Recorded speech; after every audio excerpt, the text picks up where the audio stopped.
Good evening, everyone. I would like to warmly welcome every one of you to the third lecture organized by the ACM Association under the topic International Terrorism. So first of all, what is terrorism? Terrorism can take many forms, including religious, political, and ideological terrorism. Terrorism is also one of the world's biggest problems, including mass executions, horrific acts of violence. Terrorism is the use of terror and abuse against individuals who are not guilty of any wrongdoing, and some of these acts are sponsored by a wide variety of social and political organizations. With that brief introduction to today's topic, I would like to introduce our lecturer for today, who will be Dr. Vagisha Gunasekara. Dr. Vagisha Gunasekara is a Sri Lankan political research economist. Her entire higher education was completed in the United States, where she was exposed to liberal arts education and social science research. Her BA from Concordia College in Minnesota is in economics with minors in politics and philosophy. She has 2 masters in political science from North Dakota State University and Purdue University. She received her PhD in political science from Purdue University, USA. She has taught a number of undergraduate courses at Purdue University, and she taught global politics and human rights in the summer program at the Center for Talented Youth at Princeton University, USA. She is also a former senior lecturer in the Department of Social Studies, Faculty of Humanities and Social Sciences in the Open University of Navala, Sri Lanka. Madam, we welcome you to conduct this session today with many thanks for sticking with us throughout all these sessions and putting in your precious time to help us. Also, there will be a Q&A session at the end of the lecture. So if anyone has any questions, please send them to me or one of the co-hosts. Madam, you may take the session over. Thank you, Minaga. Am I audible adequately? Yes, madam. Okay. Thank you very much to Ananda College Model UN for organizing this very important engagement. For those of you who have been to previous engagements that I have done with Ananda College MUN, I'm sure you're familiar with the approach that I take to understanding and analyzing global issues. Today, we're discussing something that has deeply impacted all the countries in the world, including Sri Lanka, as you showed in that wonderful video that you had compiled for this. You showed the Easter attacks. So it is close to home. Even before the Easter attacks, we had a war in this country for nearly 3 decades. And so we are not new to terrorism, as in our exposure to terrorism goes back a long way. So today, when I started doing research for today's lecture, and one of my master's theses was on suicide terrorism. Okay, so I was going through the old notes and research that I had done in the past, and I realized there is so much for us to know about the root causes. Okay, so today's lecture is not going to be like this. Okay, these are the terrorist groups, and this is what they do, and this is how they operate. It's not so much about that today, but it's about how they were created. Okay, how was global terrorism created? And that brings us to the topic of the military-industrial complex, a concept that I had talked about earlier in the engagements with the Model UN. It also brings us to the topic of imperialism. You know, when countries become superpowers, what do they do to perpetuate or preserve their power? So questions of that nature. So I'd like to, having said that, I'd like to broaden our boundaries of today's topic from terrorism to conflict in general, because terrorism cannot be understood in isolation to global conflicts. So I'm going to paint you a picture today of how global conflict, intrastate conflict, interstate conflict, how they came to be, okay, in the post-World War II era. We can go before World War II as well. However, I have to do this in an hour. Even an hour is a little bit too much, right? So within a limited amount of time, I think this is what we can do. So I'm going to share my PowerPoint with you. I hope you all can see. This is just as a guide to our engagement today. So here we are. I'd like to outline the 4 things that we're going to talk about. One is that how did the nature of war and conflict change after World War II? Secondly, I want to talk about what underlies global terrorism.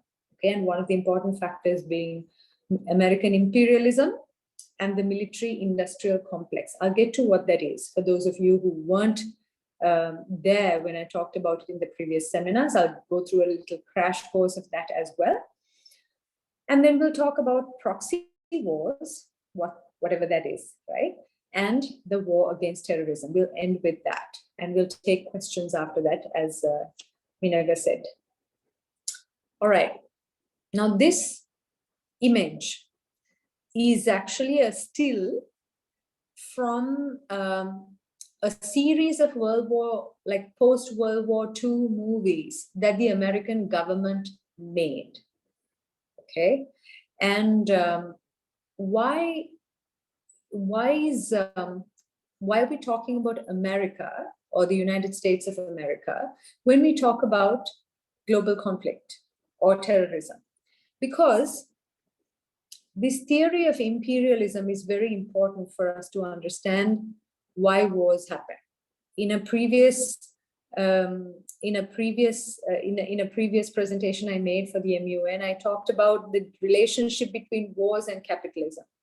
So continuing from that, Karl Marx, a famous philosopher who I think got the reality of humankind on point, he said the highest stage of capitalism is imperialism and domination of the world economy.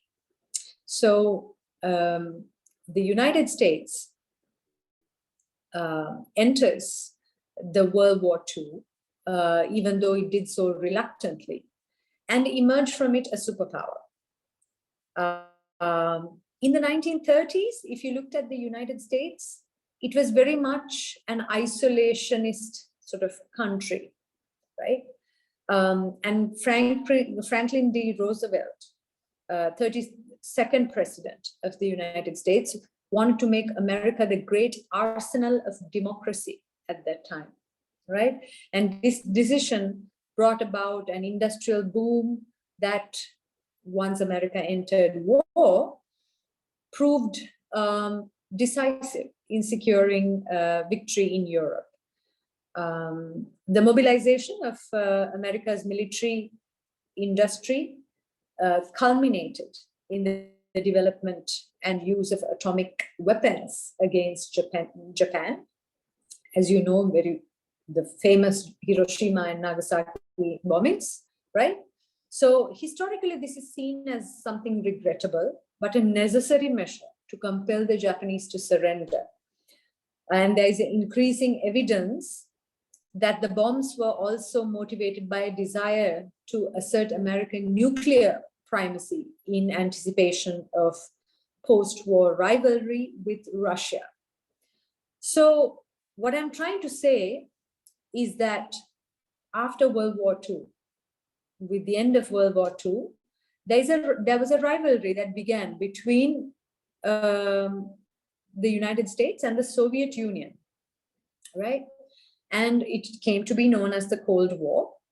It resulted in a world dominated by two opposing superpowers. We call it a bipolar world. For those of you who study international relations, this is a familiar word, a bipolar world. US policymakers were presented with new opportunities and new challenges that would continue to drive America farther from her Republican roots in the pursuit of increased global power in the post-World War II era. So that is why, if we are to understand conflict and terrorism, it is important for us to understand what is an empire and how the global economic and political system works. Because the empire, the imperial power, is what decides what's going to happen in the world system, okay?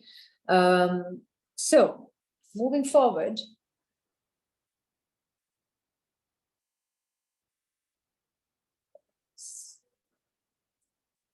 after World War II, what happened? Well, so America emerged from World War II as a superpower, as I said, but America was not alone. Despite great damage to Joseph Stalin's Russia or the Soviet Union, it also emerged as a major player on the world stage. Though Japan's surrender, so in World War II, Japan and Germany were allied, right? So though Japan's surrender has traditionally been attributed to US bombings of Hiroshima and Nagasaki, as I said, there is increasing evidence that Russia's entry into the war against Japan just 2 days later played a role. So in World War II, the US and Russia fought together. They were allied. right? So Stalin's Red Army attacked the Japanese at Manchuria on August 8th, 1945. In less than 2 weeks, defeated a Japanese force over 1 million. So even before this, American policymakers had been watching their powerful ally, Russia. So this is Stalin on the picture, Stalin's territorial ambitions. So Joseph Stalin, as the leader of Russia, Soviet Union to be precise, also had ambitions to become a superpower, okay? So Stalin's ambitions across Europe, he wanted to convert other countries around Russia into communist countries, right? And his willingness to violate certain agreements had seemed a tolerable evil when he was allied with the US. But these qualities began to worry US policymakers as the war came to a close, and Stalin came into focus as a prospective competitor in the post-war world, okay? So the decision to use atomic weapons against Japan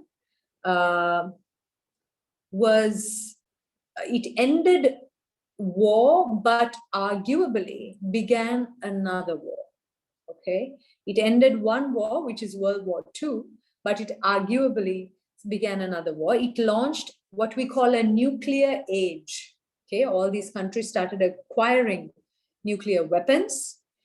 That sent a warning shot across Stalin's bow about America's nuclear superiority. So condemned by the Soviets, the bombings, Hiroshima and Nagasaki bombings, cooled relations between the two powers and widened existing fractures that had already begun to emerge between them during the World War. That is why we call it the Cold War. Okay? So at this point in time, the US president who was in charge was Harry Truman. Okay, Harry Truman, and he and his advisors remained concerned about a world that had just witnessed ravages of totalitarianism. So in 1945, they founded what you know as the United Nations. These are all photographs from back in the day. So that's why I brought them. They're not very good quality, but still they're important. So this is the 1945, the Allies founded the United Nations to establish an effective international lobby or body for the peaceful resolution of conflicts. Its guiding premise was multilateralism, a notion of multiple countries working together. That's what we mean by multilateralism, another term in international relations. We all have to recognize, said Harry Truman, at the drafting of the UN Charter, no matter how great our strength, that we must deny ourselves the license to do always as we please. So with the triumphant Allied experience of World War II so fresh in his mind, Truman reversed both America's past isolationism during World War I and interests being as closely interwoven with those of Europe. And there's an official defiance. There was an official defiance of Washington's farewell caution against the permanent alliances with any portion of the foreign world. So, but there was also a paradox. While they encouraged multilateralism, the experience of war also compelled US policymakers to see America as a global policeman, right? Policeman, echoing the 19th century spirit of American isolationism, exceptionalism. So with the US forces stationed more widely across the globe than ever before, even now it's the United States that have the most number of military bases in the world, everywhere outside of their country. So America was poised to play such a role in the post-war world. So a study conducted at that time after the World War II revealed that by September of 1950, more than 2/3 of the 75,000 civilians engaged overseas were employed by the Department of Defense in the United States.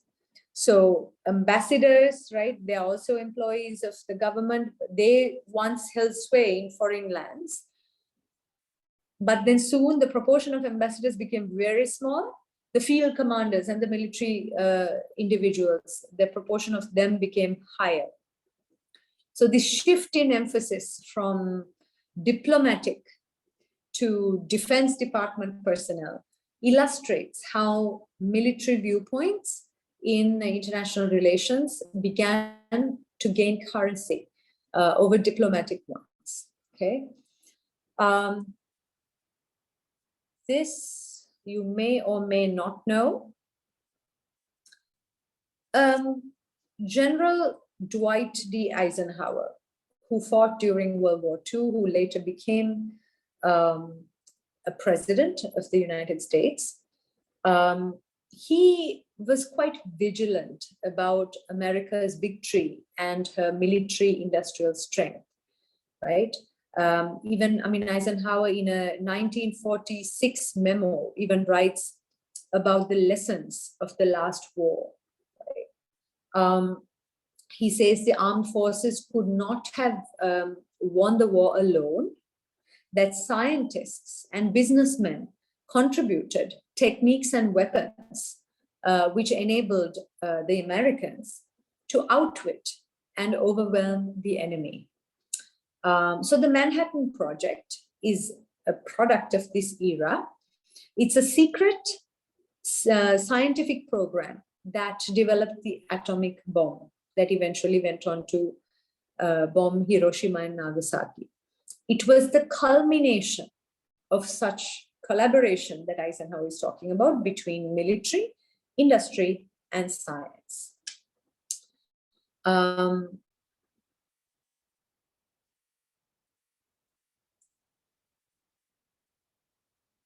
right. In years that followed the World War II, Britain made a plea to the United States. On February 21st, 1947, British officials alerted the US State Department that Britain could no longer afford to provide financial support to the governments of Greece and Turkey, each of which appeared vulnerable to communist influence.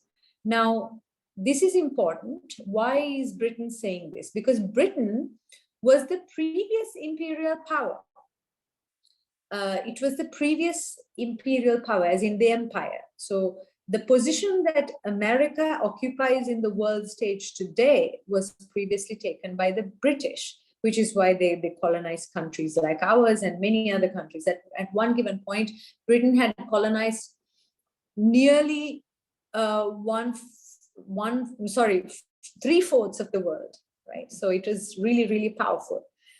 So, but they were out of money by the end of World War II, that they could no longer afford financial support to the governments, which is also why they left countries like ours. They couldn't maintain their colonies. They were broke, okay? So this was an implicit admission by the British that they had been replaced by America as a power of global scale.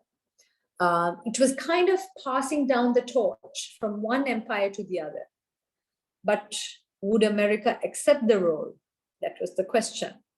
So 6 days later, after these British officials alerted the State Department, President Truman, Harry Truman, and his Undersecretary of the State, Dean Acheson, assembled a group of congressional leaders in the cabinet room of the White House to discuss this question. Should America become the next imperial power, the next empire? This meeting was a watershed moment in the history of US foreign policy. So very important for those of you who study for international relations, this meeting. To those assembled at this meeting, the idea of pulling like British remnants out of the fire initially fell on deaf ears, until this Undersecretary Acheson warned that there was more at stake than Greece and Turkey. Now, if these countries fell to the communists, right, he argued that the others might follow suit. This is what they call the Red Scare, okay, the Red Scare, because Communist Party is symbolized by red color. So this is called the domino theory. It sparked fear across the room when they had this meeting, and it set in motion what we call the Truman Doctrine, another very important term. You have to know this, what this Truman Doctrine is. In simple terms, it's a new approach to American foreign policy. The Truman Doctrine expressed the new role America would assume as the victor of World War II. So like it or not, proponents argued that America had inherited this from the British, the privileges, the liabilities, and the responsibilities of global leadership. Okay, so in time, this policy would expand America's peacetime involvement around the world beyond anything previously contemplated. So 2 weeks later, Truman asked Congress for $400 million in military assistance for Greece and Turkey. At the cabinet meeting 2 weeks before, there was a senator from Michigan called Arthur Vandenberg. He advised Truman that if he wanted to win the support of the Republican-controlled Congress, which was disinclined to inherit Britain's imperial burdens, much less spend money to do so, that he would have to scare the hell out of the American people. That's what he said. So Truman's March 12th speech to the Congress sought to do just that. He said, and I'm quoting Truman now, "The gravity of the situation which confronts the world today necessitates my appearance before a joint session of the Congress," Truman warned. "The foreign policy and the national security of this country are involved," right? So he said, "I'm fully aware of the broad implications involved in the United States if the United States extends assistance to Greece and Turkey." And then he said, "I believe it must be the policy of the United States to support free people who are resisting attempted subjugation by armed minorities or by outside pressures." Okay, so the Truman Doctrine would prove the most significant change in American foreign policy since the Monroe Doctrine of 1823. So Monroe, another US president, a former US president, 1823. He was US president in 1823. He expanded America's military mandate from self-defense to defense of all the free peoples in the Western Hemisphere. So this Truman Doctrine saw a threat to free people anywhere as a threat to America. So this expanded this definition and then blurred the line between peacetime and war. Okay, that's how we get into this constant state of war and conflict and terrorism later on. So he basically, what he did was he effectively called for permanent military preparedness, right? And then what comes out of it? So this is Harry Truman and this famous speech of his, right? So what materialized out of his speech and his actions. So by approving Truman's request for military assistance to Greece and Turkey, United States Congress effectively endorsed the Truman Doctrine, setting in motion a systemic overhaul of American foreign policy and military system. So 5 months later, the National Security Act of 1947 was passed, implementing the most significant administrative changes since the birth of the Republic, transforming what Truman called the antiquated defense setup of the United States. This act, this National Security Act, added a number of instruments of foreign policy to the executive branch. So they reflected an anticipation of more extensive foreign air operations. The act created an independent air force out of what had previously been an air division within the army. It also sought to replace the Department of War with a much larger, they had something called the Department of War, but they replaced it with something called the National Military Establishment. And it centralized command over the Army, Navy, and the Air Force under one roof. To run this new department, the act created the cabinet post of Secretary of Defense, appointed by the president. The act also created what we now know as the NSA, the National Security Council, and the National Security Advisor, reporting directly to the president. Finally, this act established the Central Intelligence Agency. And all of you know it as the CIA. So it's this Harry Truman's act that created all these acts and these laws and these institutions. And it's the CIA is the country's first peacetime intelligence instrument responsible to provide the executive branch with the kind of information necessary to maintain awareness of international affairs.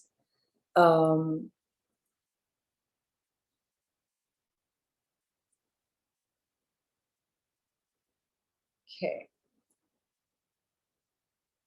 Now we will move on to talking about the military-industrial complex. Now we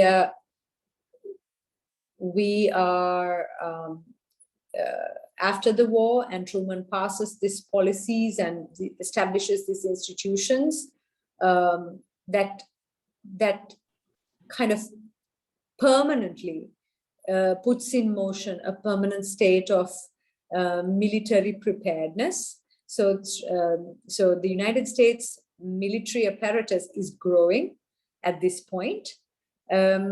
So Dwight Eisenhower, who I mentioned earlier, was one of the celebrated generals of World War II who commanded the US Army. He served 2 terms as president, presiding over the country during a time of significant change. Eisenhower witnessed the impact of that growth and the formation of policy in his country. As early as 1953, and less than 3 months into his the presidential post, Eisenhower presented a few ideas about the Cold War. He blamed the Soviet Union for initiating tension with the United States by spending vast sums of money to develop weapons and compelling the US to do the same. He also recognized that the arms race was diverting resources and energy disproportionately towards defense at the cost of other aspects of America's national life. He said, every gun is made, every warship is launched, every rocket is fired signifies, in a final sense, a theft from those who hunger and are not fed to those who are cold and are not clothed. Okay, so what was he getting at?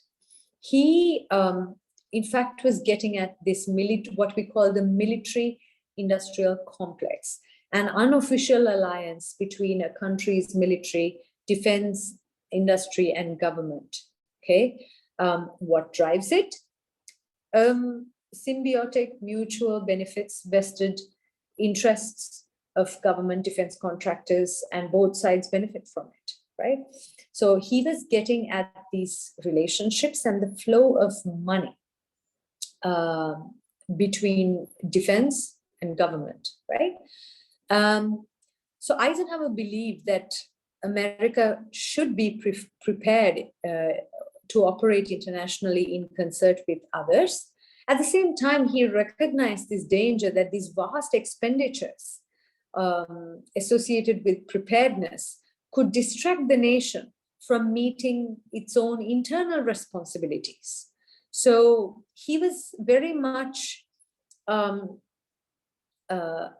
like a very confused president. This is his quote that I just talked to you about. And this gives you an idea of how big the military budgets have risen in the United States, these figures, right? So Eisenhower was not, he warned the American people about the onset of this military-industrial complex, right?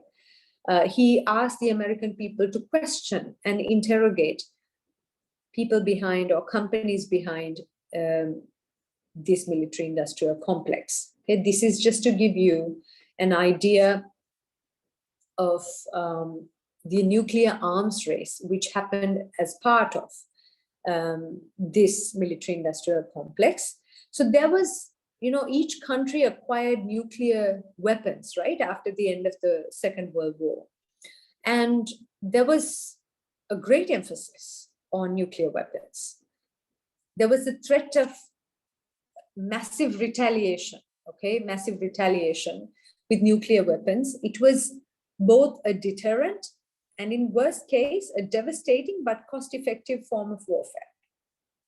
So in the contemporary context, this reliance on nuclear weapons might seem reckless, but in the wake of Hiroshima and Nagasaki, the destructive promise of nuclear weapons, nuclear action, seemed, it even added an advantage of providing meaningful deterrent to Soviet aggression. That's what it meant for the US. Right?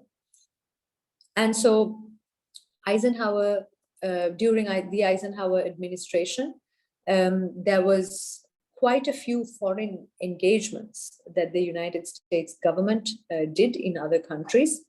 So this is now the estimated nuclear warhead inventories. And just to go back to Eisenhower's administration, I just want to bring attention to the fact that Eisenhower, although he did not start a war, he conducted several covert operations in foreign countries that created conflicts.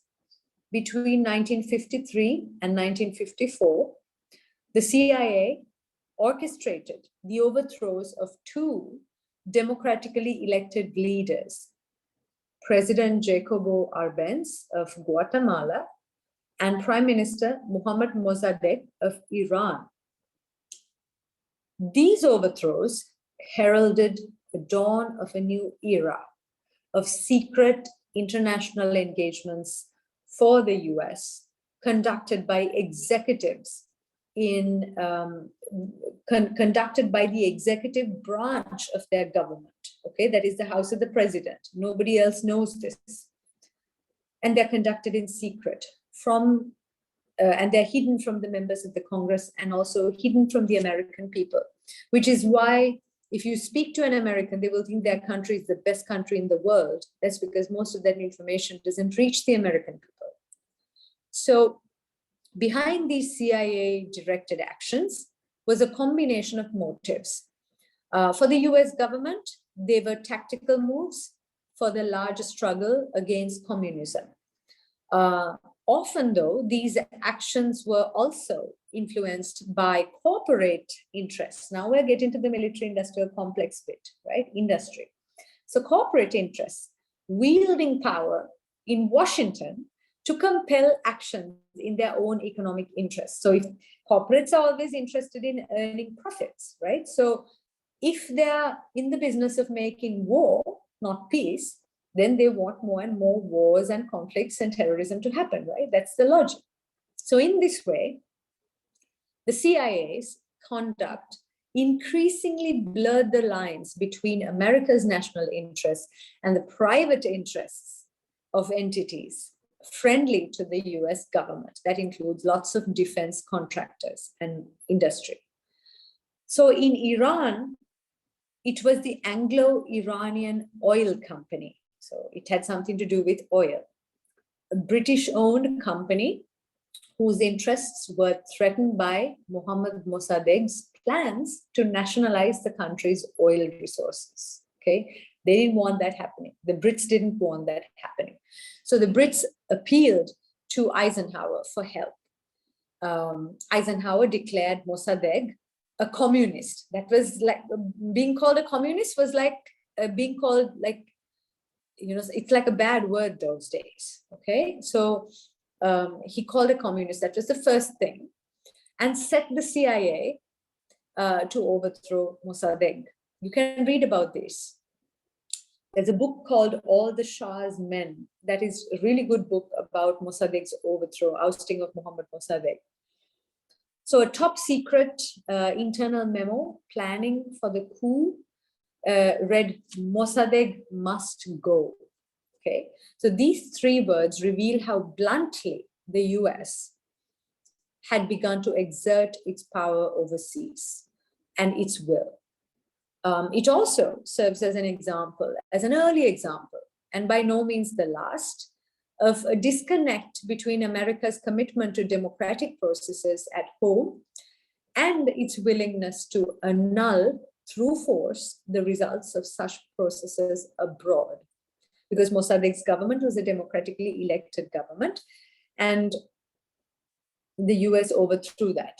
In Guatemala, it was the United Fruit, it's a company, a US-based produce giant, a fruit company, with strong ties to Eisenhower's administration. So the United Fruit's vast land ownership in Guatemala was threatened by Jacobo Arbenz's initiative to redistribute land more equitably among the country's poor people.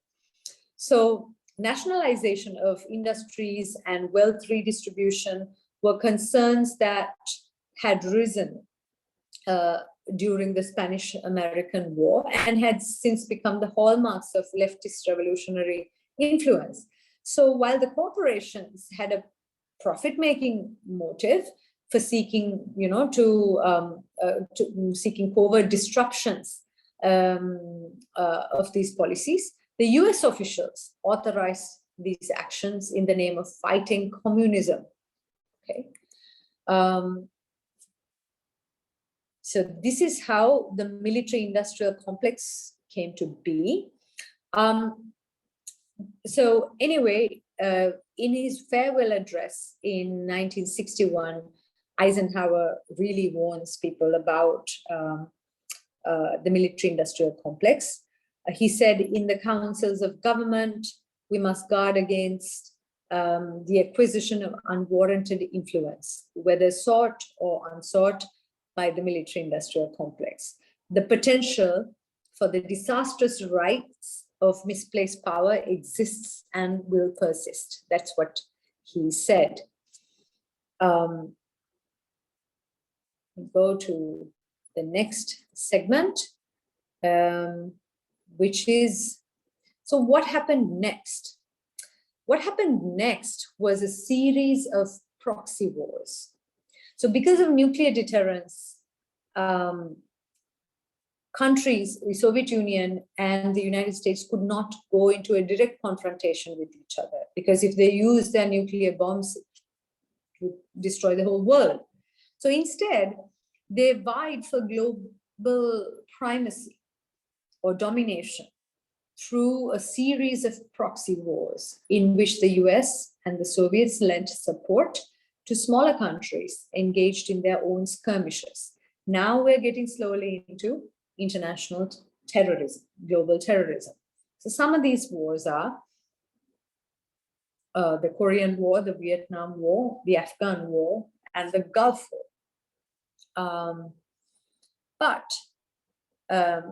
This is the Korean, some images from the Korean War. As you know, Japan ruled over Korea from 1905 until the end of World War II. After that, the Soviet Union occupied the northern half of the peninsula, which is why North Korea is communist even today. And the United States occupied the South Korean region.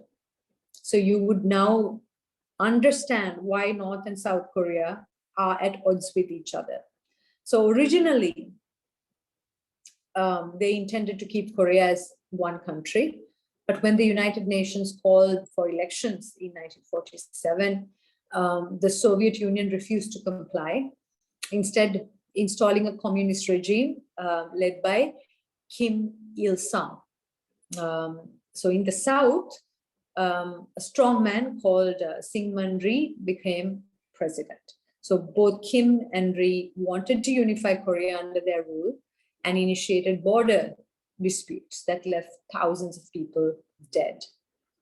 Okay, and another proxy war. These are just examples of what a proxy war is. Okay, so you now will get an idea of what a world war is and what direct confrontation is, what a proxy war is. All these technical terms you need to learn.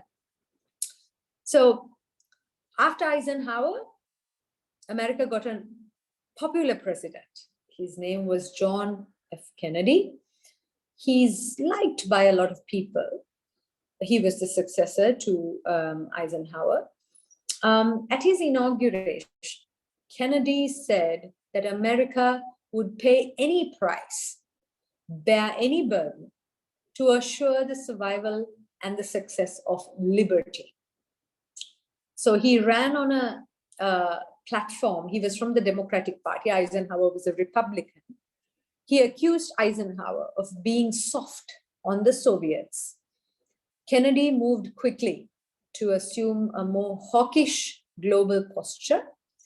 So on April 17th, 1961, after less than 3 months into his presidency, he authorized a previously planned covert invasion of Cuba. It's called the Bay of Pigs invasion. It was intended to overthrow the communist government of Fidel Castro, but it failed. It failed disastrously, resulting in an early humiliation for the Kennedy administration, but revealing his willingness to use covert action to fight communism. Okay, all his anti-Castro activities were covert. Kennedy provided economic, political, and military support to South Vietnam in a civil war with communist North Vietnam. This early support grew into a much wider commitment as America became embroiled in a proxy war in Vietnam as well. This is what you might have heard about as the Vietnam War, right? So, I mean, Kennedy's aggressive internationalism came at a domestic cost. He had overseen himself as what would be called the most far-reaching defense improvements in peacetime history of the United States. So these military improvements accounted for about 14% of the defense spending between 1961 and 62. So just 1 year, their military budget skyrocketed, right? So Vietnam War was one of the most divisive and controversial episodes in American history, leading to a crisis of public trust in government and demonstrating the enormous damage that foreign war can inflict upon the republic's domestic health.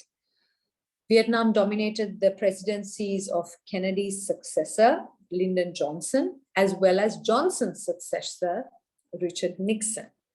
All right, I won't go into details of the Vietnam War, I'll just move on in the interest of time. Now I want to draw your attention to something very interesting.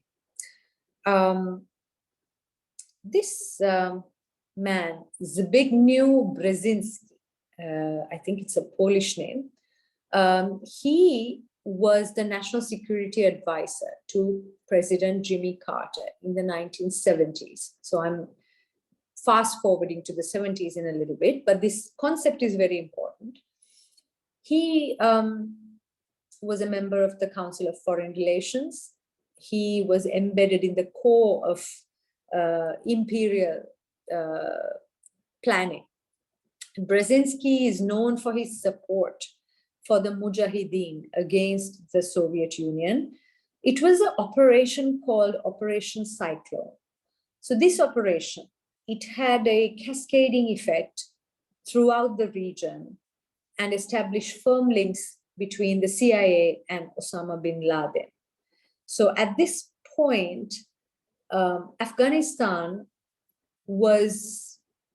it had a Soviet presence, it had a communist presence.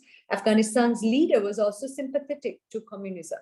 So in order to break that, the US wanted to come up with a strategy. So Brzezinski, as the president's advisor, national security advisor, saw it necessary to stop the USSR, United Soviet Socialist Republic, or the Soviet Union, right, and intervene in Central and South Asia, right? But you may ask, why was this region? Now we're coming to our part of the country, of the world geography, right? So why is this region so important to the United States empire? To answer to that is found in this book. You must read this book if you are a student of international relations. It's called The Great Chessboard. It's written by Brzezinski himself. He published it in 1997. He bluntly laid out the importance of the Eurasian landmass and America's control over it, okay?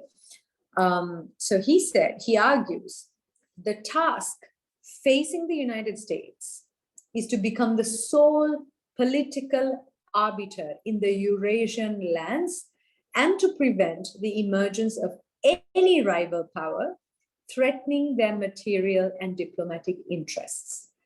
So the Eurasian landmass is the home to the greatest part of globe's population, natural resources, and economic activity. All three, very important region, this area that is marked by that triangle, okay?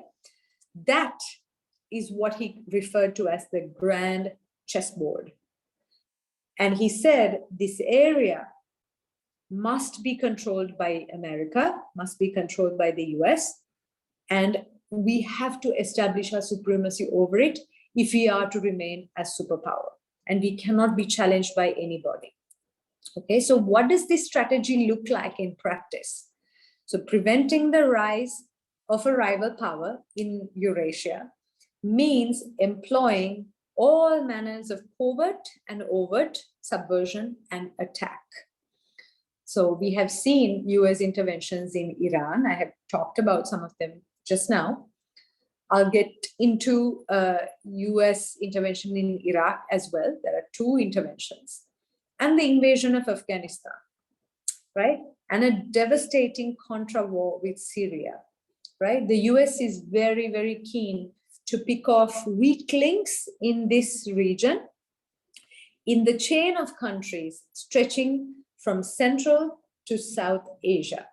So now you can think why Sri Lanka also becomes important to this grand chessboard. Look at where we are. We're just south of India. We are not on this triangle, but we are very close to that triangle. So this region is the region from Kazakhstan to the north, to Palestine in the west, and through India and Western China that forms this triangle.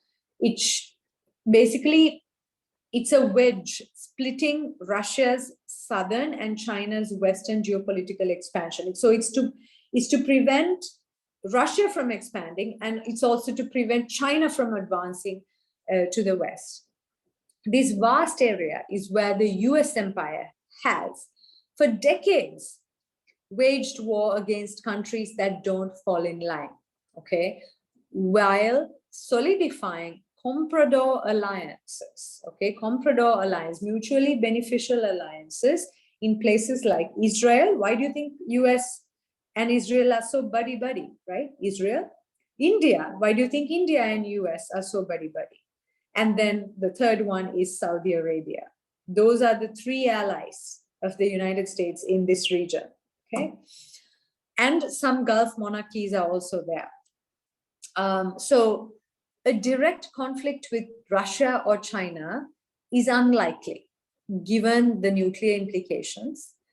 So controlling this polygon, right, politically, militarily, and economically will greatly diminish either state's options, right? And another thing that Brzezinski, as part of Brzezinski's plan, is controlling the oceans as a means of controlling Eurasia. So this idea about controlling the oceans was first advanced by a theorist called Alfred Mahan, right? He said that the control over the oceans would yield control of the world's resources and the ability to dominate any adversary. So this theory rests on the notion that a naval power needed to be able to destroy the enemy's fleet and blockade enemy's ports. So this is why the Indian Ocean has become very, very important for the US as well as for China. All right, so that is a little diversion from what we were talking about, but a very important one. All right, moving on. So this is the US invasion, the USSR, the Soviet Union entered Afghanistan in 1979. And this is the reason why the United States became so interested in Afghanistan and in our part of the world, right? So 100,000 Soviet soldiers took control over major cities and highways. And they dealt harshly with the Mujahideen. So Mujahideen are a group of fighters that were already in Afghanistan. They were not trained fighters. They're not military men. They are religiously driven. But at that point, they were not so religiously driven either. But then that is when the United States decides to involve Saudi Arabia. Saudi Arabia has this branch of Islam called Wahhabism, and that is considered an extreme form of the Islamic doctrine. Okay, so there is normal mainstream Islam, but then Wahhabism has some extremist elements. So there is evidence that the United States actually excessively funded the Saudis to grow this Wahhabism and spread Wahhabism in the entire Middle East as well as in South and Central Asia. Because the US realized that this has to be an ideologically charged war if it is to continue. Ideology is very important, but money is also very important. So they were willing to finance it. But ideology provides that gusto, right, for one to fight. So you need material backing, but you also need an ideological backing. So that's what the US orchestrated with the help of the Saudis. So foreign support propped up these diverse groups of rebels. Now, these rebels were not Wahhabis or anything before. They were Muslims for sure, but they were not radicalized as such. The radicalization process of the Mujahideen was engineered by the US together with the Saudis, with the help of then dictator of Pakistan, General Zia-ul-Haq. Okay. All right. Then we come to Reagan years. Lots of proxy wars happened between the time Eisenhower passes on to Eisenhower passes on the presidency to John F. Kennedy, to Lyndon Johnson, to Richard Nixon, and then now we have in the 1980s, early 1981 actually, we have a new president called Ronald Reagan, right? So just like Monroe Doctrine, Truman Doctrine, and all these other presidents before him, he also had a doctrine. It's called the Reagan Doctrine, right? He wanted to expand American global primacy by providing overt and covert aid to anti-communist resistance movements, okay? And the most pronounced case of his disregard was the Iran-Contra affair, a top secret political operation that erupted in 1986 into a national scandal involving several members of Reagan's National Security Council. The affair resulted from the convergence of two separate strands of covert action conducted by the Reagan administration. If you're interested, you can read about this. I won't go into detail about it because in the interest of time. So I will keep moving on. All right, now we go to the first Gulf War. So you must read about these things separately if you want to get a comprehensive idea. So there were international developments at this time. This is 1990, the year 1990. There were international developments in the Soviet Union and began to indicate that America could soften its foreign policy, because now Soviet Union is disintegrating. It officially collapsed in 1991. So now it's on the verge of a collapse, right? So this prospect was obscured by a new source of instability in the Middle East. So on August 2nd, 1990, President Saddam Hussein of Iraq, a former American ally during the Iran-Iraq war, invaded his neighboring country, Kuwait. Okay, so following the invasion of Kuwait, some American policymakers viewed Saddam as a threat to stability in the oil-rich Persian Gulf region. To them, this invasion underscored the need of continued American leadership on the world stage. So now remember that in the Iran-Iraq war, Saddam Hussein was allies with the US. But when he invades Kuwait, that reverses. He no longer is an ally. So there are no permanent friends or no permanent enemies in international relations, only permanent interests. Okay, so these are some good examples for you to analyze these theories. So Saddam Hussein contended that wealthy Kuwait was illegally slant drilling for oil access across the Iraqi-Kuwaiti border. So for the US, Saddam's decision to invade Kuwait violated Kuwait's sovereignty and compounded by the danger that he could move beyond Kuwait, right? He was a military dictator at that time. It could threaten America's foremost ally in the Middle East, which is Saudi Arabia. So Saudi got really scared, right? So in a matter of weeks, the US-led coalition expelled Saddam Hussein from Kuwait and defeated the Iraqi forces. And then the 41st president of the United States, George H.W. Bush, George W. Bush's father, resisted pressure from certain voices in Washington to use military means to remove Saddam from his position of power in Iraq. So he wrote a memoir later on. It was called A World Transformed. He explained that since the Gulf War had begun as a deterrent action by an international coalition in defense of Kuwait, trying to eliminate Saddam. Okay, so that's what his stance on that was.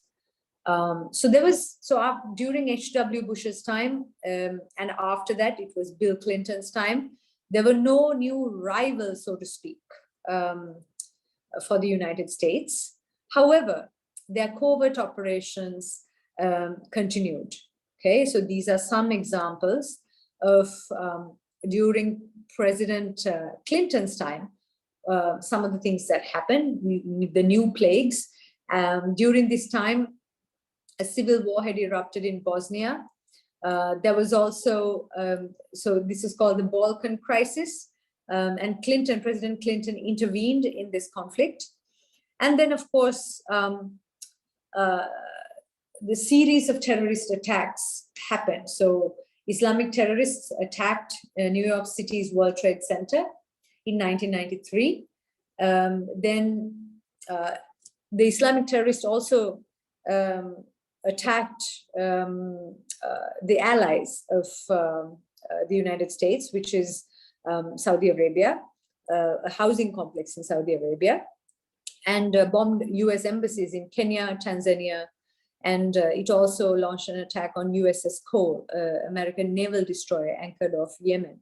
So it became clear that the attacks were of non-state organization of Islamic terrorists led by Osama bin Laden, a wealthy Saudi Arabian operating out of Afghanistan and Sudan. So it also meant that traditional approaches to international warfare no longer seemed to apply. Bin Laden was not representing Saudi Arabian government, okay? He had been exiled from Saudi Arabia.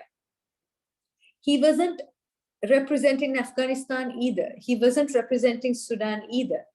He was not native to any of these countries, except for Saudi Arabia. But so Clinton administration approached these terrorist attacks as a matter of law enforcement rather than acts of war. So they used precision-guided weapons, and Clinton administration sought to remove the threat with minimal military manpower and attacks, right? And because Clinton was a American president who for whom it was important to maintain what they called American peace or Pax Americana. Okay, so he sought not to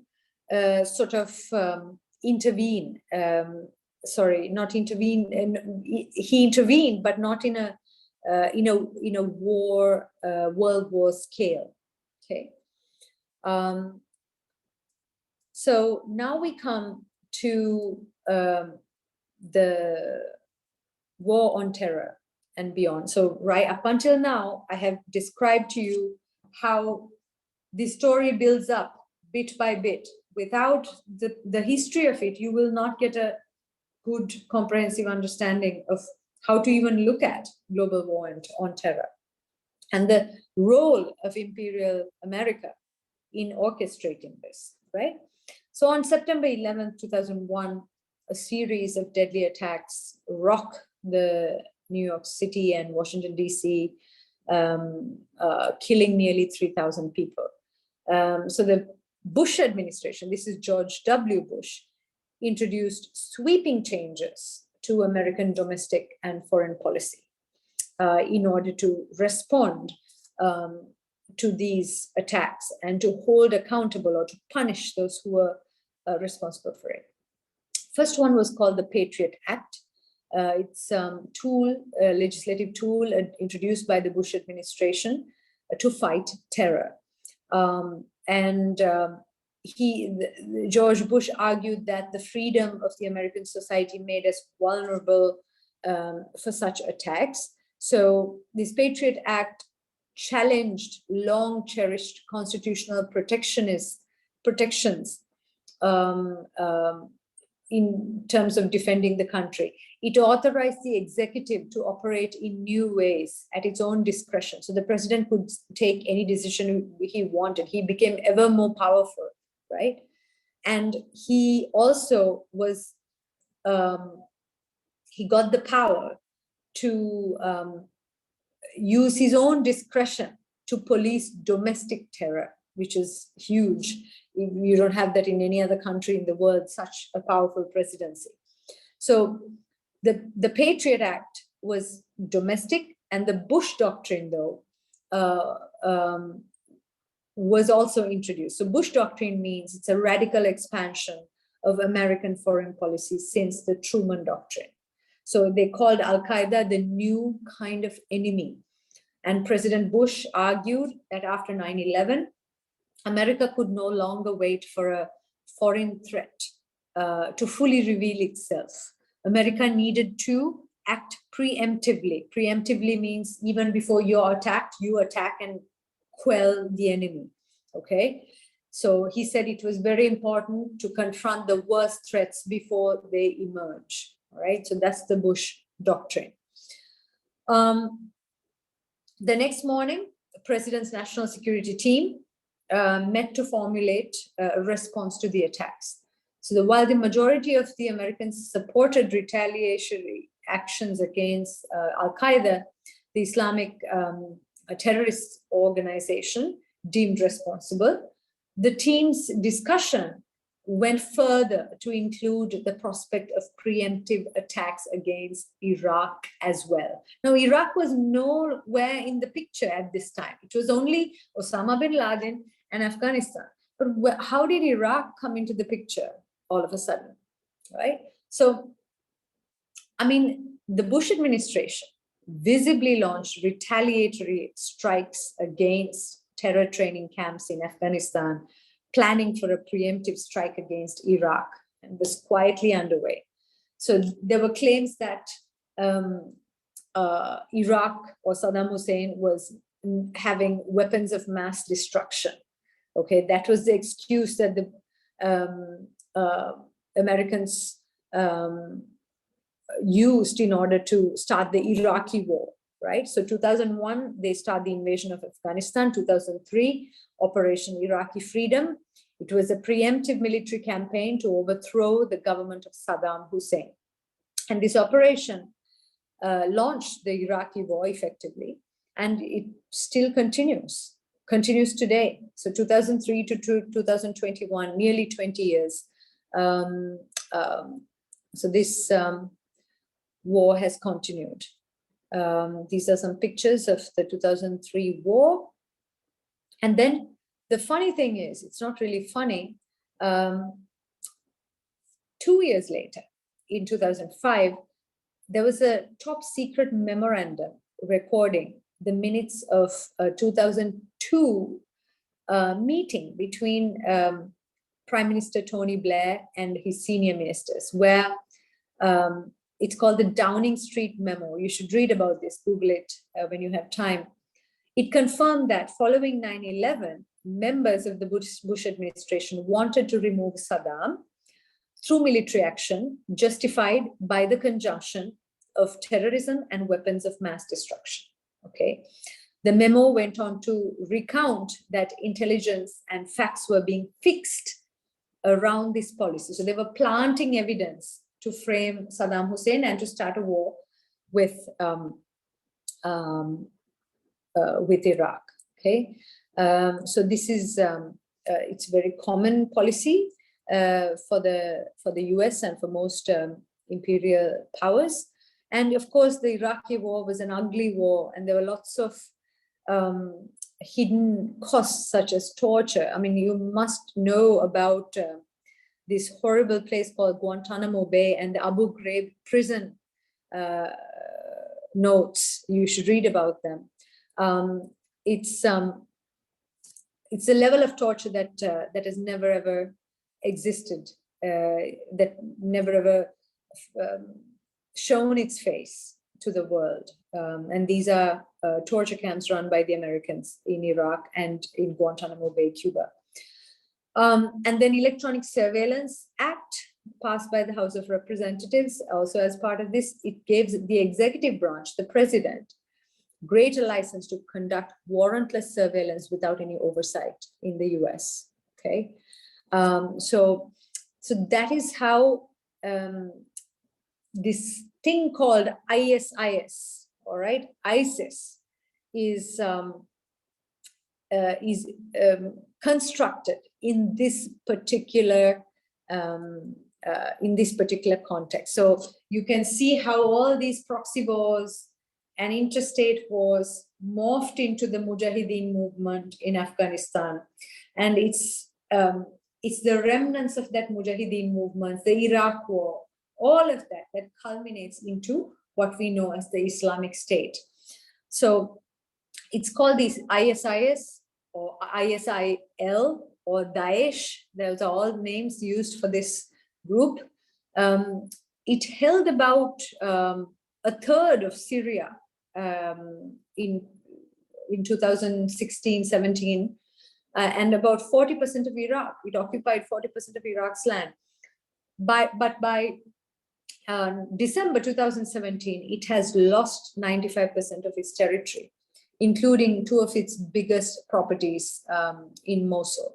Okay, now we'll talk very briefly. I know I'm almost out of time, but that's why I was telling the Ananda College Model UN that we need perhaps 2 of these seminars to properly shed light on terrorism. So in 2014, this phenomenon called Islamic State was one of the prominent key points worldwide. It astonished the world with its, terror tactics and methodological mediatization of fear. Its leader is this man called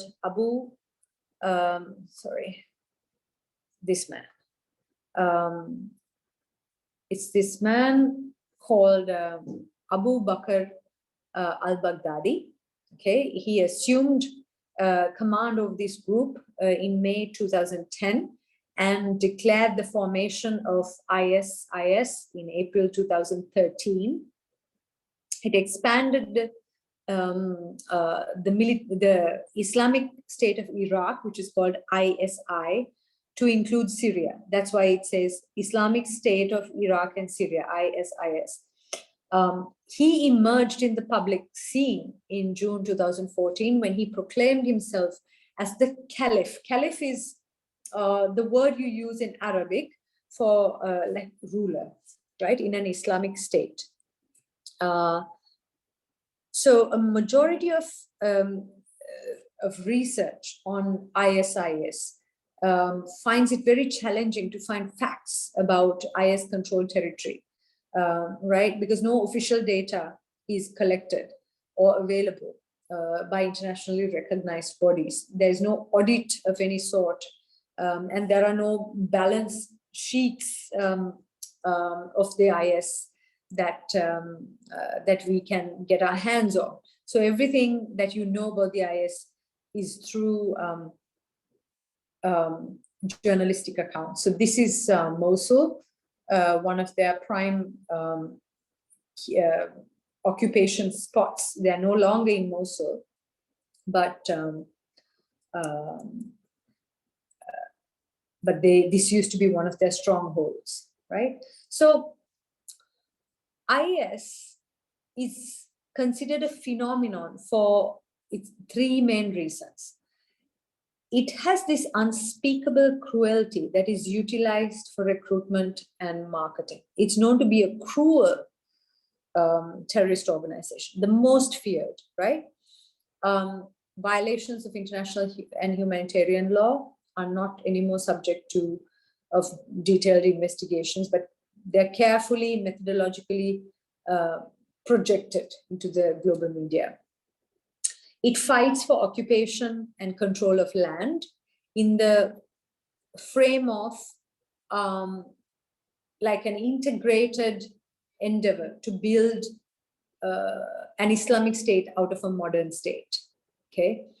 It's not representing any revolutionary movement or a political organization that aspires, ascension to power in a given state, like the FARC of Colombia or the LTTE of Sri Lanka. It's not like that. It's not a revolutionary organization, right?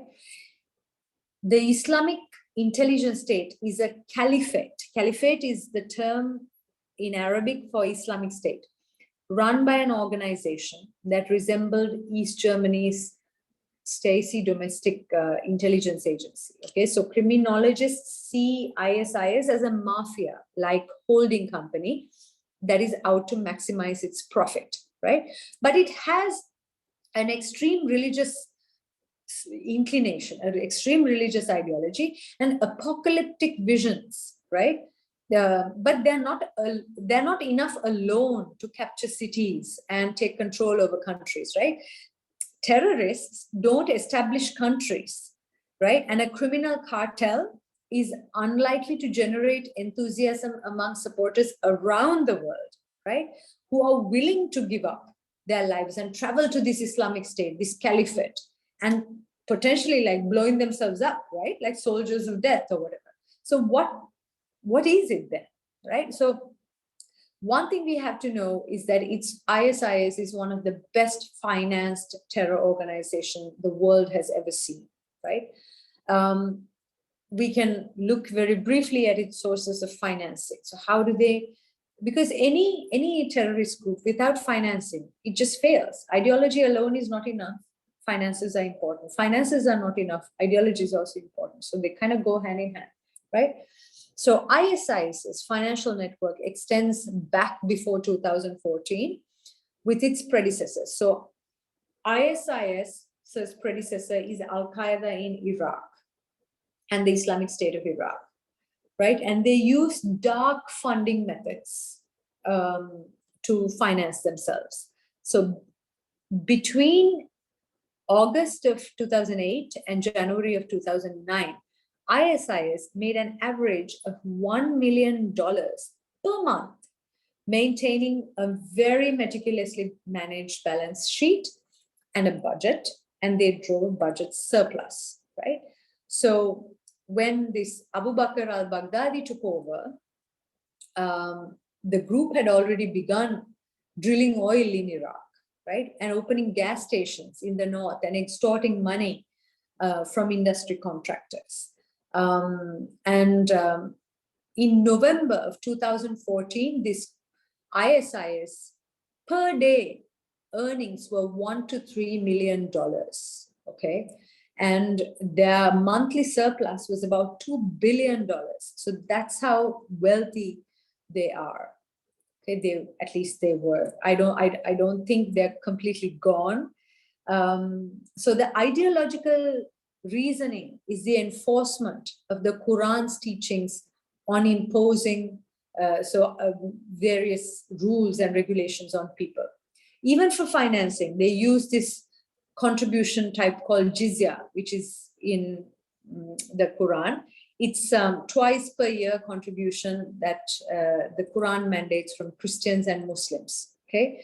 But in addition to that, extortion, right, has been one of the most common and most lucrative measures. So when they were operating in Mosul, in Iraq, their revenue share from extortion was as the same as oil drilling revenue. Okay, so that's how big it is. Another way they earn money is by running oil and gas refineries. So like in the countries that they occupy, right? So oil smuggling is not new, right? But then ISIS with its terror apparatus, it pumped oil and it also smuggled oil out of Iraq and out of Syria, right? So in Iraq and in Syria, the smuggling networks outside of the formal economy is what ISIS tapped into, right? Then in addition to that, I mean, I won't go into details of the oil drilling and the profits and all. In addition to that, they also took over land and they had their own fields. So they cultivated various natural resource mines like Akashat phosphate mine and the Al-Qaim manufacturing plant in Iraq. They would capture industries like that. The water and Syria, and they demanded the governments to strike a deal with them, right? And then this picture is that they smuggle antiquities. As you know, Aleppo in Syria is the oldest city in the world. So you can imagine the kind of valuable antiquities that Syria had. So the IS from Syria and from one place called Nubuk in Damascus, it earned $36 million smuggling antiquities that were up to 8,000 years old.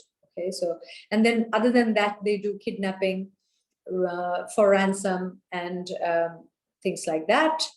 So this was the final assault on the last pocket of the IS territory that was engineered, executed by the forces of Russia, Iran, and Turkey.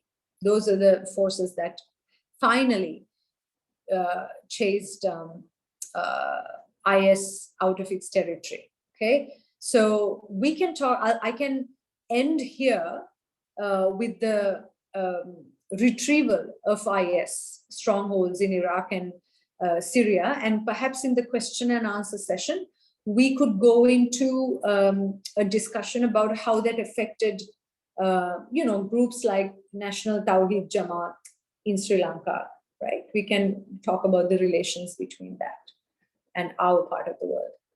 All right, with that, I'll end here. I'm sorry it took a long time, but as I told you, it's very difficult to cover all these intricacies of global war and on terror within an hour. So anyway, over to you. Thank you, madam, for that very informative and exciting lecture about terrorism. Now to all the participants who took part today, if you have any questions,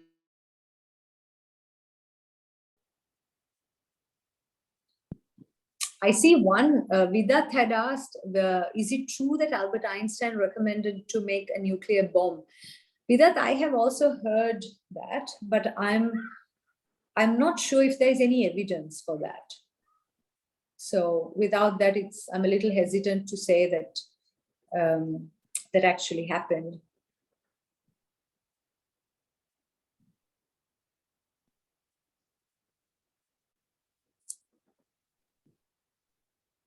Any questions?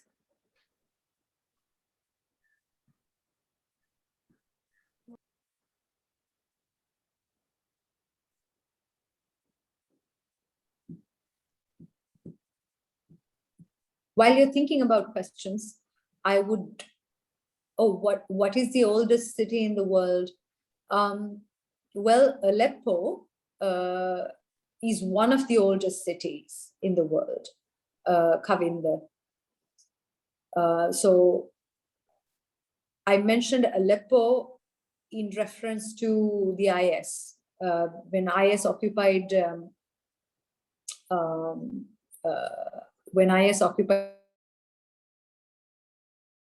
from where they stole a lot of antiquities from, and also Damascus. Nehan is asking, you said that there were two groups in the Cold War, like US supporters and USSR supporters. What group did Sri Lanka belong in? Excellent question, Nehan.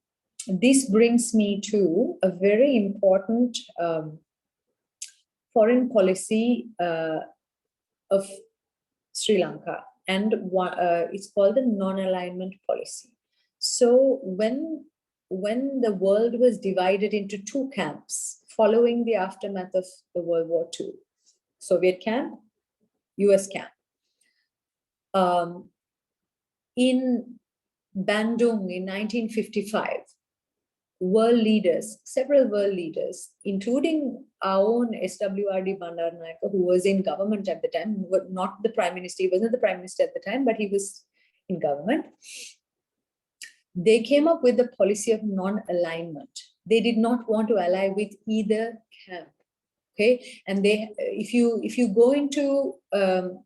go and read up on non-alignment, it's about non-intervention, non-aggression, peaceful coexistence. There are lots of principles of non-alignment. Okay, it doesn't mean that you're neutral. So don't confuse neutrality with non-alignment. It means that you're not partisan to one group. All right, there's a difference. And non-alignment also comes with a lot of values on how you engage multilaterally with other countries. That the non-aligned policy. Sri Lanka, not only Sri Lanka, Indonesia, Egypt, India. I mean, it actually was one of Nehru's ideas, Jawaharlal Nehru's ideas, right? And it was hugely influenced by Nehru's reading of Buddhism as well, because this term of ahimsa is very much in there in the policy of non-alignment. So Sri Lanka belonged to none of those groups. Okay, so we did not ally ourselves with any of those groups. Having said that, depending on the political party, all right, of Sri Lanka, so Sri Lanka has had two dominant political parties, right? From at independence, we had the national state, like the state council. Then SWRD, Bandaranaike, DS, Senanaike, all of them were in that state council, right? United National Party and the Sri Lanka Freedom Party don't come into existence until 1950, mid-50s, right? So the UNP was a pro-imperialist party. Pro-imperialist as in it was loyal to the British Empire. Then over the years, after the US took over, it became loyal, but not in foreign policy, but in their ideological orientation, became partisan to the US. The SLFP, Sri Lanka Freedom Party, that was represented by SWRD Bandaranaike, was anti-imperialist. He was in the pro-imperialist camp before, but he always had a problem with it, because even in his university days, there are speeches where he is really uncomfortable with it. So he moved on to the other side. So SLFP became identified with anti-imperialist policy. So whenever the SLFP has had a government, so 1960 government, 1956 government, 1960 government, 1970 government, Samaga Perumal government, they have borrowed certain characteristics or policies of the Soviet Union, but it was not an alliance. Similarly, UNP, when they were in power, they have borrowed ideas, ideologies, economic policies, social policies from the US and Britain, but they are not allied, right? There are foreign policies and non-aligned policy. So it's an excellent question. It's actually your question should be made into a like an exam question. It's a very, very important question. So you have to carefully tease out what non-alignment means, how it's different from neutrality. And then when it comes to party loyalties and ideologies, what kind of, are they pro-imperialist? Are they anti-imperialist? What does that mean? And does the fact that they're ideologically sympathetic to a certain camp, does it mean that they're allied? So all these questions come into play. Good, great question. Thank you for that. Madam, we have received a question which says, with regards to proxy wars, we can actually hold superpowers accountable for the formation of the most terrorist organizations. Yeah, I mean, yeah, you can. So the whole reason why why the superpowers execute proxy wars is because they don't want to get into direct confrontation with each other, right? They don't want a war fought in their own soil. So they pick another country for the war to be fought. So you can, if you can hold them accountable, but however, so what are the global mechanisms that can hold countries accountable? The UN, right? So who runs the UN? So that takes me to the question of who runs the UN, who runs the world system of governance? Isn't it the US and the European powers? So how can they be neutral in giving a fair judgment on that, right? So they have created institutions for themselves so that it facilitates their own dominance.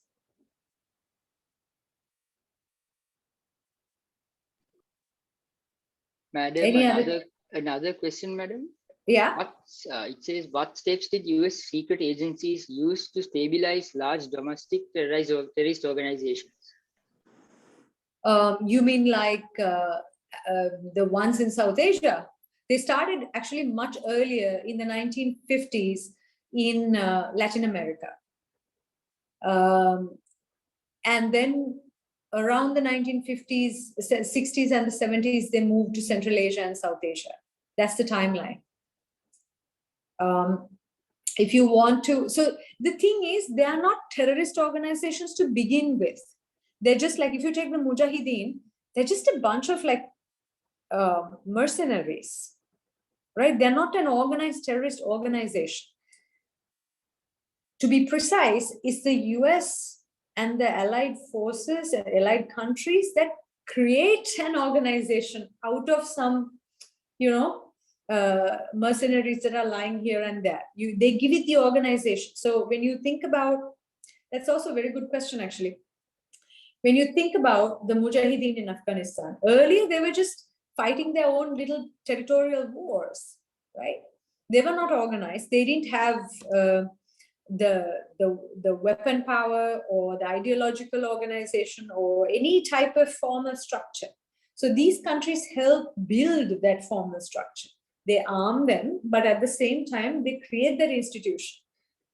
So in a sense, these organizations are also created by the superpowers. Another question, madam. Is there a correlation between US's current prowess and the regional economic policies? Current powers? It is prowess. Prowess, current prowess, and it's economic and political policies, is it? Yes. I would say so, yes. Actually, that's a very good research question. Why don't you, whoever asked the question, what you can do is, on a timeline, map out the US economic and political interventions or policies, and then also see how it has expanded economically or politically in the world using different variables. That's a great research question. We received another question, madam. It says, did President George W. Bush deploy more troops to the Middle East with the attacks on the US, such as the 9/11 attacks? Yeah.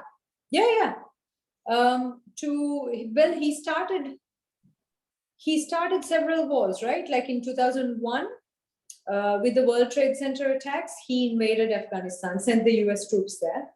Then 2 years later, he invaded Iraq. And he also started the Syrian war, and then Obama took over, if I'm not mistaken. Yeah. So, sorry, Obama started the Syrian war. And Obama also overthrew Gaddafi. So that, I mean, all of us think that Obama is such a peace-loving US president, but there's no such thing as a peace-loving American president, right? Because they're in the business of war. So what George Bush started in 2001, it continues to date. In fact, ironically speaking, none of us like Donald Trump, right? I mean, most people don't like him, but he's the only American president who didn't start a new war. Okay, so that's important to keep in mind.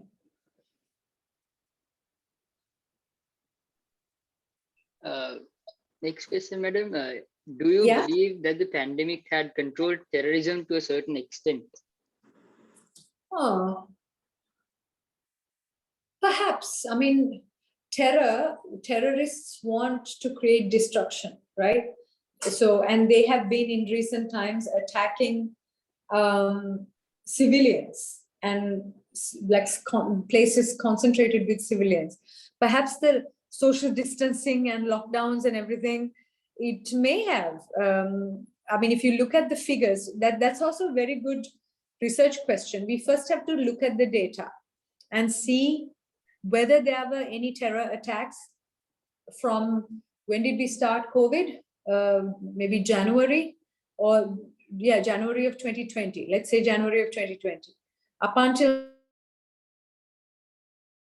attacks. Oh, though, if there are any terror attacks going on in places that are already in turmoil, like Syria and Lebanon. Yeah. So that's one way to do it, is to map it out and see whether COVID, compared to the previous time, whether the COVID period has curbed terrorist activity. Situli has asked me a question as well. Do you think that America is actually starting the wars that they claim to defeat? Yes, Situli. And this is, I don't know whether you were in the previous seminar that I conducted. So I conducted a seminar on the relationship between capitalism and war. How, like, war is a very profitable enterprise, right? And the US, as the global superpower, has the biggest military industrial complex in the world. So that is why we say it's in the business of war.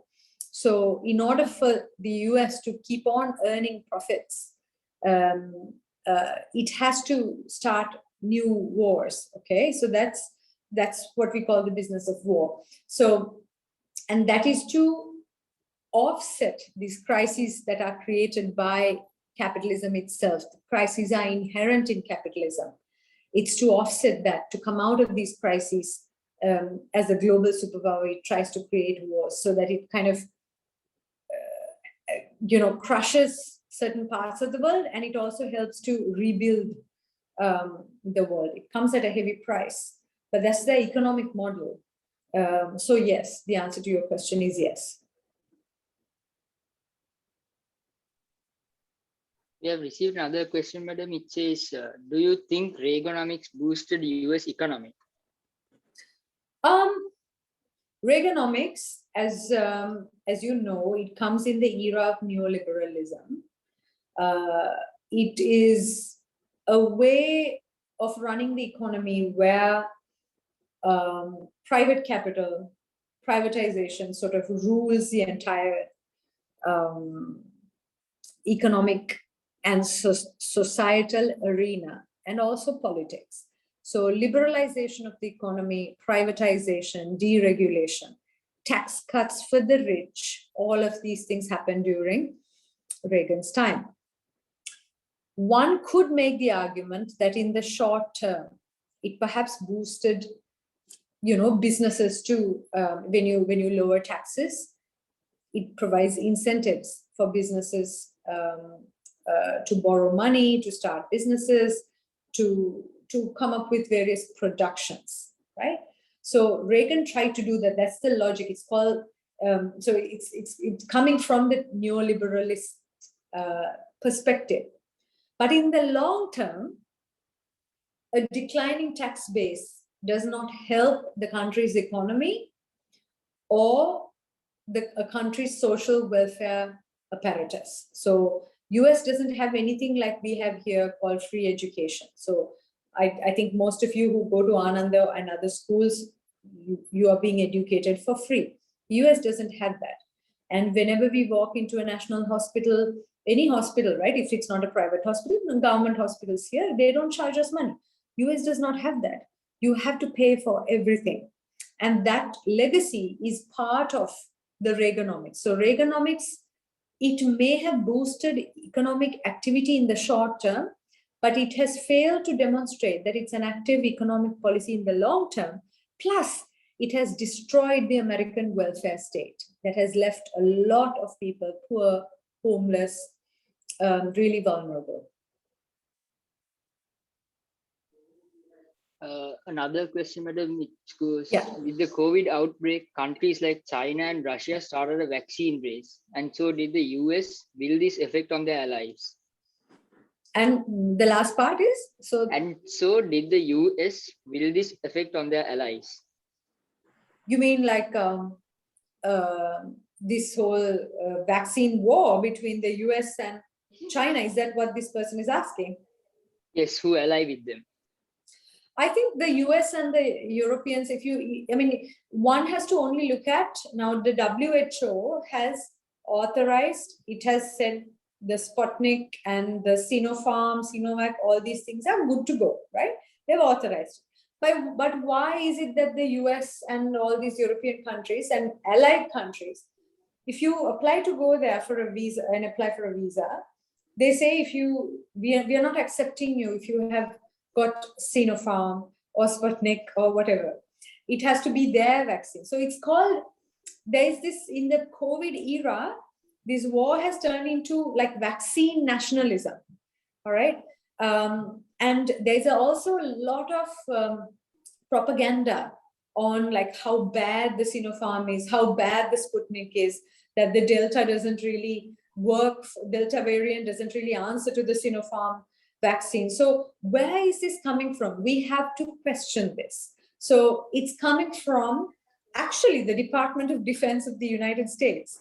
So in absence of an open confrontation between countries, right? These are the type of no, it's not a competition. It's like more like vaccine war that is going on between these countries.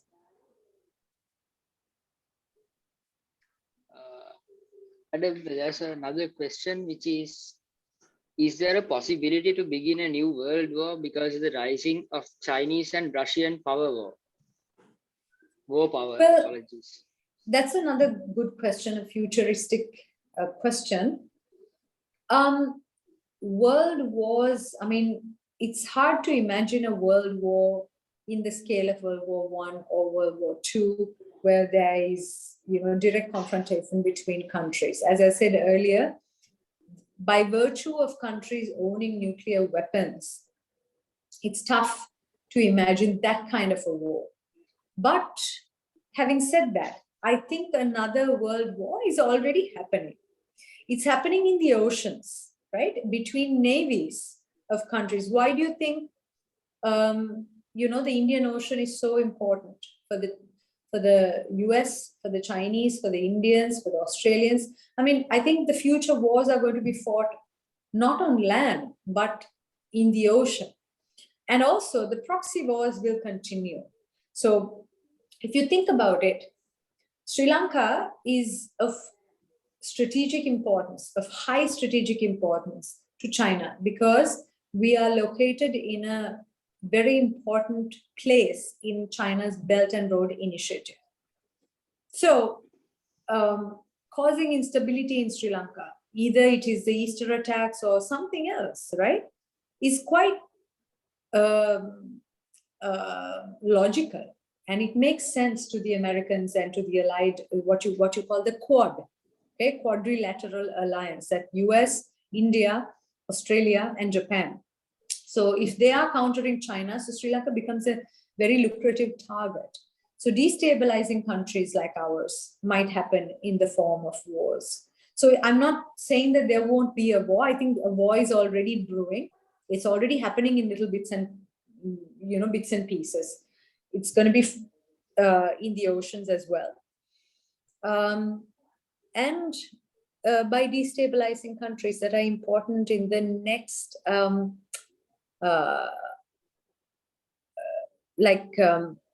the region that's going to be really important for the next emerging power. So for China, it's the Belt and Road Initiative. So all the countries that are located in the Belt and Road Initiative, especially the ones of strategic importance, are fair game for future wars.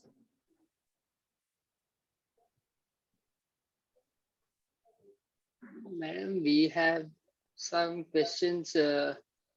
What are some good books we can read to get a good idea about international relations? Oh, there are lots of good books. You should start with The Grand Chessboard. Okay, start with that. I can send you a list of readings to Ananda College Model UN, and you could probably circulate it among all the participants. Would that be okay? Because there's too many to name right now. But I'd be happy to send a list. And in addition to reading, I would highly encourage you all to watch not only Western media, okay? Be very careful of just being blind to Western media. Do not follow it blindly. If you are watching BBC and CNN and Bloomberg, please also watch CGTN. Also watch Russia Today. Also watch news from Iran, news from Turkey, okay? They have good news sites. They have really good interactive story series and things like that. I can send you some resources because the fear for, I mean, we are a formerly colonized country, right? We have a colonial hangover. We still think that the British did us a favor by colonizing us. At least some people in Sri Lanka seem to think so. That is because we don't really understand how devastating imperialism is. We have become mental slaves. In order to come out of that, you need to come out of the propaganda. You need to be very aware of the propaganda that is spread by the current superpowers. So I would highly recommend that you read an assortment of things. Read things that are not written by white Western men. Try and read things that are from our part of the world. Read what the Chinese are writing, right? Read what the Singaporeans are writing. That's very important. So I'll send a reading list. All right. Anything else? Any other questions? There's another question, ma'am. Don't you think aligning with a superpower is more beneficial to Sri Lanka? And isn't Sri Lanka already kind of aligned towards China? Well, no, I don't think aligning to any superpower is necessarily any beneficial, because as a sovereign country, you need to have your own position on things. There are lots of disadvantages of aligning yourself in terms of foreign policy to any country. Okay, so the answer to the first question is no. There are economic implications, there are political implications, and above all, there are issues of sovereignty. You have to be able to make decisions as an independent country, okay, as a sovereign country. Secondly, this whole thing about being allied with China, I'd be very careful of using the word ally. Okay, so we have a non-alignment policy. We are not allied with China or US or anything. You are asking this question because Sri Lanka keeps borrowing money from China. So I could make an argument. Sri Lanka has borrowed 16 times from the IMF. Does that mean we are allied with the IMF? Okay, so be very careful when you use these things, these words. We are not allied with China. We are economically, we have an economic understanding with each other. And it's not just Sri Lanka. Every country in the world, right? Every developing country in the world has this kind of relationship with China, because here's the reality. China is the world's biggest importer. China is the world's biggest exporter. China has the world's biggest market. It has, that market is 900 million consumers. It has the highest purchasing power in the world. It has the highest foreign reserves in the world, higher than any country, right? So for world trade, world finance, China is a very important player. So Sri Lanka has not entered into any political agreements with China. We have economic partnerships with China. That's a different story. That does not mean that we are allied with China. Be very careful when you use these words.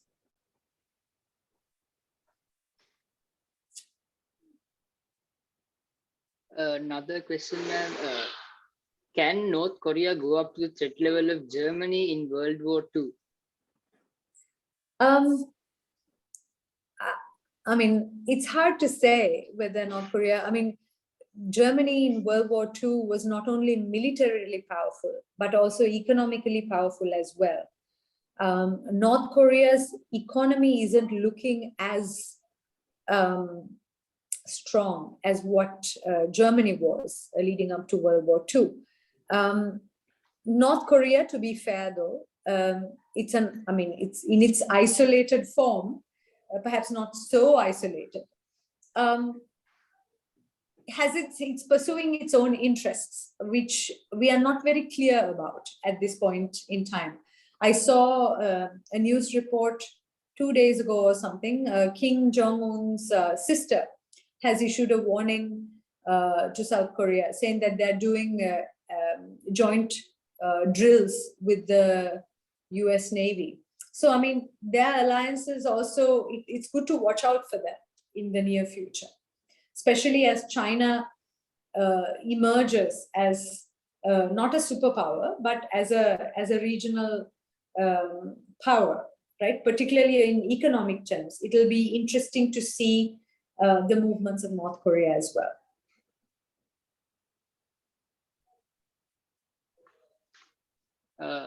Another question, ma'am. Hasn't there been terrorism even before the world wars in the ancient history? Yeah, there has been terrorism. There's been organized and unorganized terrorism. So it's not really a product of world wars. You're right. However, it gains a certain character and a certain political economy after World War II. That is why I explained about the military-industrial complex. Terrorism gets an underlying mechanism to operate within after World War II.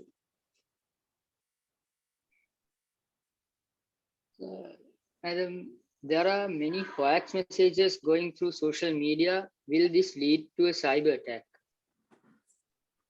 Well, I think cyber warfare is quite prominent. It's an imminent threat. I'll give you an example of how how the cyberspace can be used to create wars. You must have seen last month, Cuba was under, there were reports saying that Cuba, there's unrest in Cuba, people are going to overthrow the government and so on. And then I participated in a conference where the intelligence officers of Western countries, actually, they were saying that it all started with bots, right? They had created 2 million bots in 2 days. And the bots were the source, they traced it to the US and to Spain, who are in this together, because Spain has a vested interest in Latin America, right? So the bots had created new Twitter accounts, and through Twitter, there was a Twitter handle created, hashtag SOS Cuba.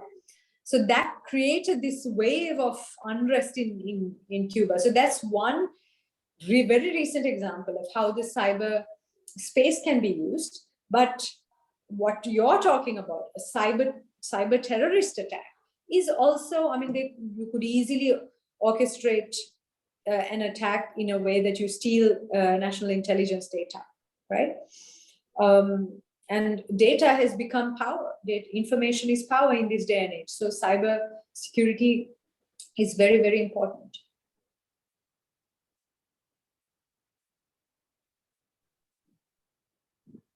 I think Nehan has asked a question. Osama bin Laden was found in Pakistan, 40 miles away from Pakistan president's house and near Pakistan army recruiting camp, where US helicopters did enter Pakistan to kill Osama bin Laden. Pakistan's Air Force deployed their fighter jets to shoot the helicopters down. Can this be proven that Pakistan protected Osama bin Laden but did not show it? Well, another good question, Nehan. So during General Zia-ul-Haq's time, Pakistan was very much a US ally. And even when US invaded Afghanistan, Pakistan remained a US ally under General Pervez Musharraf. But at some point, US kind of tipped the other way, because US also, sorry, not US, Pakistan shifted to the other side, right? Whilst benefiting economically and militarily from the US, it also had the enemy on the other side, which is India. And it was using the Mujahideen, using Osama bin Laden's men to inflict attacks in India, right? So your theory could well be true that it was trying to protect Osama bin Laden, but did not show it. It could be. We have another question, ma'am. Let's Yeah. say China did develop COVID-19 as a biological weapon. How will they use it and how beneficial would it be? Well, I don't think, I mean, that's a rumor, isn't it? I don't think there is any intelligence evidence to prove that China created COVID-19. I mean, okay, what would China, if China's, so here's the argument. What would China gain out of COVID-19 by spreading COVID-19 in the world? China was doing so well without COVID-19, right? So what is the added advantage?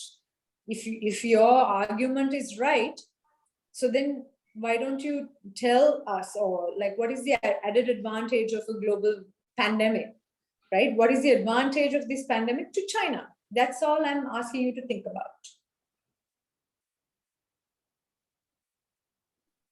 Are they making money from vaccines? Is the US making money? Who's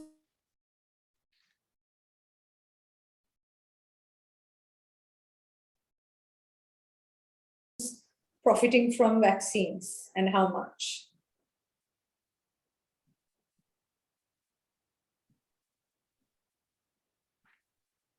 We have, yes, we have exhausted all our questions. Okay, all right. Okay. So then we can, shall we? Yes. With that, thank you very much, madam, again for answering the questions very elaboratively. Now, I would like to invite Himanshu to, in fact, give the vote of thanks.